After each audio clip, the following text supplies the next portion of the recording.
ఆడవాళ్ళందరూ ఒక్కరగా చేసి ఒక్కరగా రెడీ చేసుకోవాలి.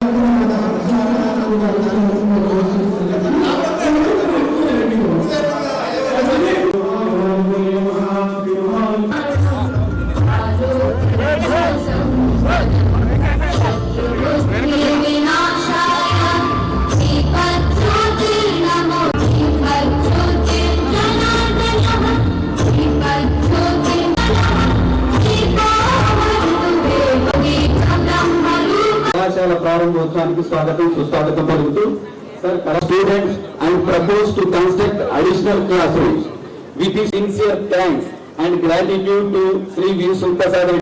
అంటే ఒకటి సిమెంట్ స్టీల్ అని కాదు, అక్కడ ఉన్నటువంటి ఎన్వైరన్మెంట్ కల్చర్, అలాగే ఏదైతే అక్కడ హెడ్ మాస్టర్ అవ్వచ్చు వాళ్ళకి ఎలాగే ఎలాగైతే అధికారులు ఉన్నారో ఎలాగే టీచర్స్ ఉన్నారో అలాగే ఇలాంటి గొప్ప వ్యక్తులు వారి ఆశీస్సులు ఎప్పుడు కూడా మీకు ఉండాలి. ఈ సిమెంట్ ఈ స్టీల్ తో పాటు సిద్ధరామరెడ్డి గారు ఆశీస్సులు పైన ఉండాలా, ఇక్కడ ఉన్నటువంటి వారి తనయులు వాళ్ళందరూ ఆశీస్సులు ఎప్పుడు మీకు ఉండాలి. మీరు ఉన్నత స్థానానికి వెళ్ళాలి. ఎందుకంటే వీళ్ళు కూడా ఈ ప్రాంతంలో జన్మించి ఇక్కడ చదువుకుని సప్త సముద్రాలు దాటినా కూడా ఎంత ఆర్థికంగా స్థిరపడినా కూడా మేము దాంతో హ్యాపీగా ఉన్నాం, మా పిల్లలు చూసుకుంటాం, వాళ్ళ నెక్స్ట్ ఇయర్ చూసుకుంటాం అనుకోలేదు. మేము చదువుకునే ప్రాంతంలో ఇలాంటి ఇబ్బందులు ఉన్నాయి, వాటిని మెరుగుపరచాలని తప్పకుండా చేయాలని చెప్పే లక్ష్యంతో శివసాగర్ గారిని అడిగా, ఎంతమంది పిల్లలు, 2 పిల్లలు, వాళ్ళకి ఏం చెప్పారని అడిగా. నేను క్లియర్గా చెప్పానంటే నేను సంపాదించిన దాంట్లో 50% నేను తప్పకుండా మా ప్రాంతం అభివృద్ధి చేస్తాను, 50% కూడా నీకు ఇస్తానని చెప్పి. అంటే ఆ చెప్పగల గొప్ప వ్యక్తి ఆయన. ఈరోజు ఎలాగైనారంటే ఒక జనరేషన్ కాదు, 7 జనరేషన్ కొత్తగా సంపాదించి దాచుకునే వ్యక్తిత్వం వస్తుంది. కానీ పేద ప్రజలకి మెరుగైన జీవన పరిమాణం ఇవ్వాలని లక్ష్యంతో ఎలాగైతే ప్రభుత్వాలు ప్రయత్నం చేస్తాయో అలా ఒక వ్యక్తి వాళ్ళ కుటుంబం ప్రయత్నం చేస్తా ఉందని చాలా అభిమానకం. ఈ వేదిక ద్వారా వారు నిజంగా ఎంత చెప్పినా కూడా చాలా తప్పే. మరి ముఖ్యంగా మిత్రులారా, ఎడ్యుకేషన్ సిస్టమ్ గురించి చెప్తా ఉన్నాం. ఈ రోజు మేము గర్వంగా చెప్పుకుంటా ఉన్నాం, మా యువ నాయకుడు నారా లోకేష్ గారు ఎడ్యుకేషన్ మినిస్టర్ గా ఉంది. ఏదైతే లిటరసీ రేటు 2024 బాగా పడిపోయిందో తగ్గిపోయిందో ఈ దేశంలో అతి తక్కువగా ఉన్నటువంటి సమయంలో వాళ్ళు ఛాలెంజ్ గా తీసుకుని లిటరసీ రేటు పెంచుతారు. ఏదైతే మనం సాఫ్ట్వేర్ అంటున్నాం, గూగుల్ అంటున్నాం, టీసీఎస్ అంటున్నాం, ఎన్ని అంటున్నాం, ఎన్ని కూడా వస్తున్నాయి. ముందు మన లిటరసీ రేట్ క్షేత్రస్థాయిలో పెరగాలి, దానికి ఏం చేయాలి అని చెప్పేసి అంత అధ్యయనం చేసి మాట్లాడాలి. మా వేదిక మా రక్తం అంతా రాజకీయ ఇది ఎన్డీఏ కుటుంబ ప్రభుత్వం అద్భుత పరిపాలన చేస్తుంది. 2 సంవత్సరాలు ఎన్నికలు ఇవ్వాలనేది కూడా ఈ పొలిటీషియన్స్ కూడా ఇన్వాల్వ్ అవ్వాలని లక్ష్యంతో చేస్తుంది. ఎందుకంటే మెరుగైన వేలు వచ్చే విధంగా ఉండాలనే లక్ష్యంతోనే మీరందరూ గమనించాలి. వ్యవస్థల్ని ఇంకా ముందుకు తీసుకుని చెప్పేసి కోరుకుంటూ ఒక మంచి కార్యక్రమానికి ప్రత్యేకంగా తప్పకుండా మీరు కూడా మీ గట్టిగా చెప్పండి కూడా మమ్మల్ని కూడా మీరు ప్రోత్సహించాలి. చెప్పుకుంటే పోతే ఆంధ్రప్రదేశ్ ముఖ్యమంత్రి వర్యులు శ్రీ నారా చంద్రబాబు నాయుడు గారు ఒక విజేత కార్యక్రమం గత ఏడాది తీసుకొచ్చారు. ఏదైతే P4 కార్యక్రమం, పబ్లిక్ ప్రైవేట్ పీపుల్స్ పార్ట్నర్షిప్ అని.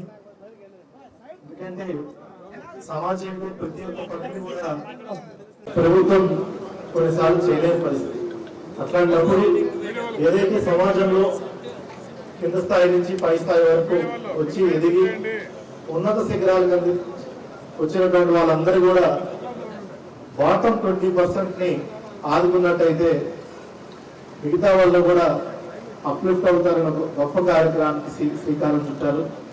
దాంట్లో భాగంగానే ఈ ఏరియాలో చుట్టుపక్కల పరిసరాల్లో కూడా శివప్రసాద్ రెడ్డి గారి కుటుంబం, ముఖ్యంగా వాళ్ళ నాన్నగారు ఇచ్చినటువంటి స్ఫూర్తితో ఎంతో గొప్ప కార్యక్రమాలు ఈ ఏరియాలో చేశారు. ఈరోజు 3 కోట్లకు పైచిలుక డబ్బులతో జూనియర్ కాలేజీని ఈరోజు అన్ని బిల్డింగ్ కూడా నూతన భవనాన్ని మనం ఈరోజు ప్రారంభించుకుంటున్నామంటే ఆయన నిజంగా ఆయన దార్శనికతకి ఒక నిదర్శనం అని చెప్పచ్చు. చాలా ఇక్కడ ఉన్నటువంటి ప్రజలందరూ కూడా చేసినటువంటి అదృష్టం. ఇలాగే ఇంకొక రిక్వెస్ట్ కూడా ఆయన చెప్పారు, ఖచ్చితంగా కూడా అది ప్రభుత్వానికి నివేదించి డిగ్రీ కాలేజ్ కూడా తీసుకోవడానికి ఆయన కట్టిస్తారని కూడా చెప్పారు. ఖచ్చితంగా కూడా ప్రభుత్వాన్ని నివేదించి సానుకూలంగా దాని మీద కూడా చర్యలు తీసుకునే విధంగా చూస్తాము. అదేవిధంగా ఇంత కార్యక్రమానికి వచ్చిన జనాలందరికీ కూడా మరొకసారి చెప్పేది ఏంటంటే, ఇలాగా ఏదైతే ఉన్నత శిఖరాలకు వెళ్ళాలో అందరూ కూడా కింద స్థాయిలో ఉన్న అందరినీ కూడా శివప్రసాద్ రెడ్డి గారి లాగా అందరూ తోడ్పాటు తెచ్చి చెయ్యందించి పైకి తీసాల్సిందిగా కోరుతున్నాను. ధన్యవాదాలు. జై హింద్. మా తండ్రి గారి కాలం నుంచి కూడా మాకు సంబంధం వి సిద్ధరామరెడ్డి కుటుంబంతో. అన్న ముఖ్యమంత్రి ఎమ్మెల్యే అయినప్పటి నుంచి కూడా అనుబంధము వాళ్ళ కుటుంబంతో. వీళ్ళ కుటుంబమే కాక వాళ్ళ పెద్ద ఆయన కూడా సిద్ధరామరెడ్డి బ్రదర్ కూడా ఎన్నో మంచి కార్యక్రమాలు చేయటం జరిగింది. వాళ్ళ చిన్న ఆయన అదేవిధంగా ఇస్కాన్ వాళ్ళకు అప్పుడు అన్న చీఫ్ విప్గా అప్పుడు ఉండేటప్పుడు ఇక్కడ ఓపెన్ చేయటం జరిగింది. మిడ్ డే మీల్స్ కోసం అని చెప్పి పీడరు చంద్రగిరి కాన్స్టిట్యున్సీలకు అంతా భోజనం స్కూళ్ళకు వచ్చేది ఇక్కడి నుంచే. సో ఇన్ని మంచి కార్యక్రమాలు చేసిన కుటుంబాన్ని దేవుడు ఎల్లప్పుడూ బాగా చూడాలని కోరుకుంటూ, అదేవిధంగా డబ్బు చాలా మంది దగ్గర ఉంది ప్రతి ఊర్లో, లేకనే ఏం లేదు. అందరూ వి సిద్ధరామరెడ్డి కుమారులను ఆదర్శంగా తీసుకొని మీరు కూడా మీ ఊర్లలో చేయాలని కోరుతున్నా. ఇక్కడ ఉండే డబ్బు ఉండే వాళ్ళందరినీ. అదేవిధంగా పక్కన ఉన్నటువంటి చిన్నగుళ్ళు వాళ్ళ ఊరి దగ్గర హరే రామ హరే కృష్ణ స్థలం ఇచ్చి అక్కడ సంబంధించిన గోశాల కూడా ఏర్పాటు చేయడం జరిగింది ఈ కుటుంబం గురించి. దీంట్లో భాగంగా ఈ రోజు ఇక్కడ ఒక కాలేజీ 3 కోట్ల రూపాయలతో కూడా ఈ రోజు కాలేజీ కూడా కట్టించడం జరిగింది. వాళ్ళందరూ కూడా మీ తరఫున నా తరఫున మన చంద్రగిరి నియోజకవర్గ ప్రజల తరఫున కూడా వాళ్ళందరూ కుటుంబం తెలియజేసుకుంటున్నాం. ముఖ్యంగా ఇప్పుడే కలెక్టర్ గారు కానీ మన కిషోర్ అన్న గారు కానీ చెప్పిన విధంగా ఈ రాష్ట్ర ప్రభుత్వంలో ఎన్డీఏ కూటమిలో తెలుగుదేశం జనసేన బీజేపీ కూటమిలో P4 విధానంలో ఎవరైతే డబ్బులు ఉన్నది వాళ్ళు ఆ పల్లెల్లో కానీ వాళ్ళ గ్రామాలు మండలాల్లో కూడా డెవలప్మెంట్ చేయాలని చెప్పి కూడా పిలిపించారు. దానిలో భాగంగా ఈ రోజు నారా లోకేష్ బాబు గారు విద్యాశాఖ మంత్రి అయిన తర్వాత ఏ విధంగా విద్యా వ్యవస్థ అభివృద్ధి చెందుతుందో దీనికి ఒక నిదర్శనం. దీంతో పాటు విద్యా వ్యవస్థలో కూడా సమూలమైన మార్పులు తేవడం జరిగింది. కాబట్టి ఇంకా అభివృద్ధి దిశలో కూడా మన రాష్ట్రం పోతా ఉందని తెలియజేసుకుంటూ, ఇప్పుడు ఉన్నటువంటి శివప్రసాద్ రెడ్డి అన్న గారు కానీ విజయభాస్కర్ రెడ్డి అన్న గారు కానీ వాళ్ళ కుటుంబ సభ్యులు రామచంద్రారెడ్డి అన్న అందరికీ ఒకే విన్నపం. మీరు చెప్పిన విధంగా కాలేజీ డిగ్రీ కాలేజ్ అడిగారు 100% కూడా అనగానే గారు కలెక్టర్ గారు ఉన్నారు, ప్రపోజల్ పంపిస్తారు, ఇమీడియట్ నుంచి బాధ్యత తీసుకుంటాం. ఇంతవరకు మౌలిక సదుపాయాలు వచ్చినాయి, బాగానే ఉంది. అయితే హెడ్ మాస్టర్ గారు ఇంకా కొంచెం ఇన్ఫర్మేషన్ ఇస్తే బాగుండేది. ఏం మౌలిక సదుపాయాలు ఉన్నాయి? అన్ని కోర్సులు ఉన్నాయా? ఇక్కడ సైన్స్ ఉందా, ఆర్ట్స్ ఉందా, కామర్స్ ఉందా?